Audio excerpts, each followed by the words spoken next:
This past Thursday, it was confirmed that Rona Ambrose would take over the interim leadership of the federal Conservative Party. However, that also eliminates her from contention of becoming the permanent leader. Here to take a more in-depth look into the Conservative leadership race is Chief Race Correspondent Jason Agnew. Thanks for joining us, Jason. Pleasure to be here, Matt. Now, Jay, Stephen Harper was Prime Minister for over 9 years. This is a very difficult legacy for any politician to follow. You are absolutely right, Matthew, and I think that's why the Conservative Party really needs to think outside the box on this one. How do you mean?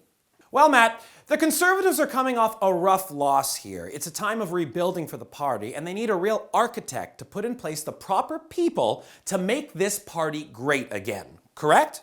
Yeah, that sounds about right. Well, I happen to know a guy who just recently became available after a pretty good run with another group of individuals that sport the color blue.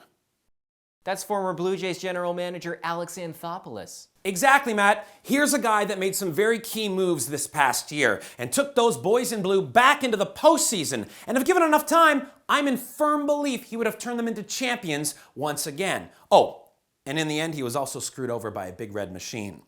So we can relate to what the party's going through. There are definitely some parallels there, Jay, but I'm pretty sure Anthopoulos is going to stick with the world of baseball, at least for now. I knew you would say that, Matt, so let's get our heads off the field and into the recording studio.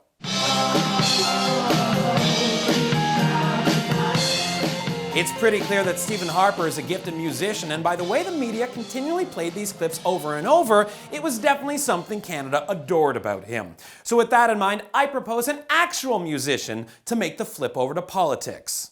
What do you mean? Justin Bieber? First of all, I'm shocked you called him an actual musician. And secondly, why would the Conservatives even make him a consideration? Oh, so you mean to say Canada would never vote for a handsome young man with no political experience named Justin? I beg to disagree. All right, fine. But to be a politician, you need to be cool and collected under pressure. And considering Bieber's recent outburst in Oslo, I don't think he's an ideal choice. Guys, never mind. I'm done. I'm not doing the show. I'm not doing the show. All right, that's a valid point. I guess you could say Justin's just not ready. But let's not dismiss the world of music here. After all, the Liberals may have scored a majority government on October 19th, but Trudeau was not the most popular Canadian on social media that night. I know when that hotline blink, that can only mean one thing. Well, Drake did release Hotline Bling on October 19th, and still to this day, there are internet memes of the Canadian rapper dancing. Matt, he overshadowed the entire election and he wasn't even in the race. Just picture this, Aubrey Drake Graham, your next leader of the Conservative Party. And we've already got his campaign video set. Okay, now this is just absurd. I realize we're looking outside of the box here, but don't you have any suggestions of candidates with a political background? Well, I didn't want to do this, Matt, but desperate times call for desperate measures. And the Conservative Party really needs to fight fire with fire. So what if I told you I had a candidate that is everything Canada now deems important?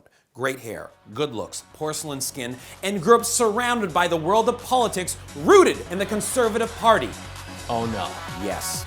That's not even funny. It's not funny. But if Canada doesn't be careful, this could happen. Suddenly Trudeau doesn't look all that bad. Thanks, Jay.